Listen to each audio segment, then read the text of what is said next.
వరంగల్ లోక్సభ పోరు రసవత్తరంగా సాగుతోంది.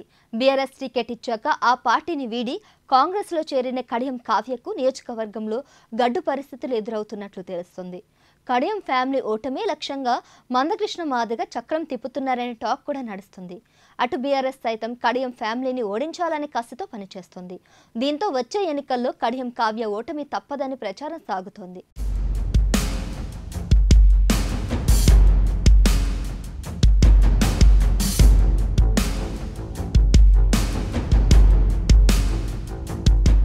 వరంగల్ కాంగ్రెస్ అభ్యర్థిగా పోటీ చేస్తున్న కడియం కావ్య గెలుపు కోసం సర్వశక్తులు ఒడ్డుతున్నారు. కూతురిని ఎలాగైనా పార్లమెంటుకు పంపించాలని కడియం శ్రీహరి వ్యూహాలు రచిస్తున్నారు. కానీ వారికి వ్యూహాలకు ఎంఆర్పీఎస్ అధ్యక్షుడు మందకృష్ణ మాదిగ చెక్ పెడుతున్నట్లు టాక్ వినిపిస్తోంది. కీలకమైన మాదిగ ఓట్లను కడియం కావ్యకు పడకుండా పావులు కదుపుతున్నట్లు తెలుస్తుంది.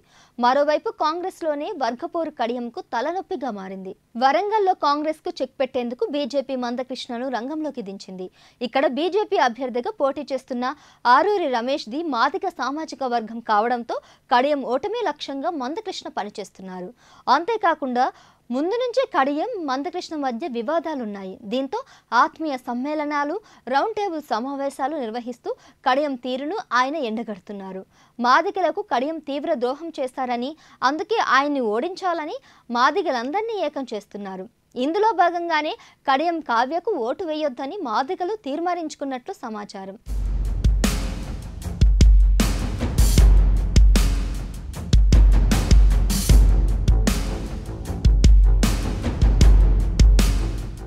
అటు బీఆర్ఎస్ నేతల్లోనూ కడియంపై పీకల్లోతు కోపం ఉంది.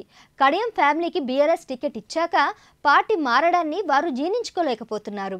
ఈ క్రమంలో కడియం కావ్యను ఓడగొట్టడమే టార్గెట్గా పెట్టుకున్నట్లు తెలుస్తుంది. లోక్సభ పరిధిలో బీఆర్ఎస్ గెలిచినా గెలవకున్నా కడియం కావ్య మాత్రం ఓడిపోవాలనే లక్ష్యంతో వారంతా పనిచేస్తున్నట్లు టాక్ నడుస్తుంది. ఈ క్రమంలో బీజేపీకి బీఆర్ఎస్ పరోక్ష సహకారం అందిస్తుందనే వాదనలు వినిపిస్తున్నాయి.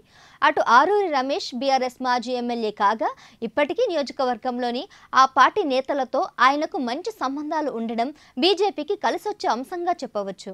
ఓవైపు మందకృష్ణ మాదిగ, మరోవైపు బీఆర్ఎస్ నాయకుల టార్గెట్ పాలిటిక్స్, ఇంకోవైపు కాంగ్రెస్లో వర్గపోరు. కడియం కావ్య గెలుపు అవకాశాలను దారుణంగా దెబ్బతీసే అవకాశం ఉన్నట్లు తెలుస్తుంది. ఈ క్రమంలో రాష్ట్రంలో అధికారంలో ఉండడంతో పాటు లోక్సభ పరిధిలోని అన్ని అసెంబ్లీ సెగ్మెంట్లలో కాంగ్రెస్ ఎమ్మెల్యేలు ఉన్నా కడియం కావ్య గెలుపు అంత ఈజీ కాదన్న చర్చ నడుస్తోంది.